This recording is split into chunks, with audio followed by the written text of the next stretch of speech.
അള്ളാന്റെ റസൂലിനെ അംഗീകരിക്കണം. അംഗീകരിക്കാൻ കാരണം മുത്തുനബി സല്ലല്ലാഹു അലൈഹി വസല്ലം തങ്ങൾ അംഗീകരിക്കണം. തങ്ങൾ ഏറ്റവും കൂടുതൽ വെറുത്തത് എന്താ? ഹറാമാണ് വെറുത്തത്. ചെറുപ്പക്കാരികളോട് പറയട്ടെ, നിങ്ങളുടെ പ്രായപൂർത്തി എത്തിയ ശേഷമുള്ള പഠനത്തിൽ ഒരൊറ്റ അന്യപുരുഷനോടും സമ്പർക്കം ചെയ്യാത്ത വിധമുള്ള പഠനമാകണം. കഴിയുമോ നിങ്ങൾക്കതിന്? അപ്പോഴേ മുത്തുനബി തങ്ങൾ ഖൽബിലേക്ക് വരൂ. ചെറുപ്പക്കാരോട് പറയട്ടെ, ഒരൊറ്റ അന്യപെണ്ണിനോടും ചാറ്റ് ചെയ്യാതെ, സംസാരിക്കാതെ, കുശലം പറയാതെ പഠിക്കാനുള്ള കഴിവ് വേണം. ഹറാമാണ് സഹോദരാ, ഹറാമാണ് എന്ന് അറിഞ്ഞുകൊണ്ടത് പെരുമാറിയാലോ അതിന്റെ കുറ്റം എത്രയാണ്? ഈ ചെയ്യുന്നത് ഹറാമാണ് എന്നറിയാം, ഈ സംസാരിക്കുന്നത്, ഈ കുശലാന്വേഷണം പറയുന്നത്, കൊഞ്ചിക്കുഴയുന്നത്, ചാറ്റിങ് നടത്തുന്നത്, മെസ്സേജ് ചെയ്യുന്നത് ഒക്കെ ഹറാമാണെന്ന് നിനക്കറിയാം. അറിഞ്ഞിട്ടും നീ ആ വിഷയത്തിൽ പങ്കെടുത്താലോ നിന്റെ മനസ്സിൽ ഹറാമിനെ പറ്റി നിസ്സാരവൽക്കരിച്ചു. ഇതിനൊന്നും കുഴപ്പമില്ല എന്നൊരു ചിന്ത വന്നു. ഏറിപ്പോയാൽ പിന്നെ നിന്റെ സീറ്റ് എവിടെയാണെന്നറിയുമോ?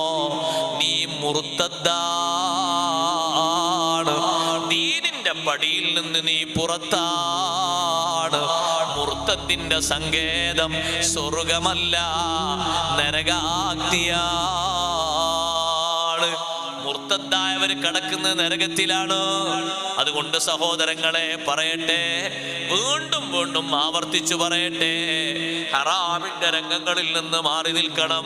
അത് കല്യാണമാണെങ്കിലും ശരി, സൽക്കാരമാണെങ്കിലും ശരി, ഏത് രൂപത്തിലുള്ള പരിപാടിയാണെങ്കിലും ഫംഗ്ഷനാണെങ്കിലും ശരി, റബ്ബ് തആല അനുവദിക്കാത്ത ഒരു സമ്പർക്കവും അതിൽ പറ്റുകയില്ല. പാടില്ല, അങ്ങനത്തെ ഒരൊറ്റ വിഷയവും പാടില്ല. അല്ലാത്ത രീതിയിൽ വേണം ചെയ്യാൻ. അതിന് കഴിവ് വേണം, പ്രാപ്തി വേണം. അവിടെയാണ് നമ്മൾ ഈമാൻ ജ്വലിക്കേണ്ടത്. സഹോദരിമാരോട് പറയട്ടെ, എവിടെയാണ് ഈമാൻ ജ്വലിക്കേണ്ടത്? അതിൽ നിന്ന് മാറി ചിന്തിച്ചു പോകരുത്. വളരെ പേടിച്ചിട്ട് ഭക്തിയോടെ കഴിഞ്ഞുകൂടി മറ്റു പലരും ഹജ്ജിനും ഉംറക്കും പോകും പോലെ ഹജ്ജിനും ഉംറക്കും പോകാതെ ഒരൊറ്റ ഹജ്ജും ഒരൊറ്റ ഉംറയും ചെയ്തിട്ട് ഇബാദത്തിലായി കഴിഞ്ഞുകൂടിയ അതീവ സൗന്ദര്യമുള്ള വനിതയായിരുന്നു സയ്യിദത്തുനാ ബീവി സൗദ റളിയല്ലാഹു അൻഹാ. മുത്തുനബി സല്ലല്ലാഹു അലൈഹി വസല്ലം തങ്ങളുടെ രണ്ടാമത്തെ ഭാര്യ.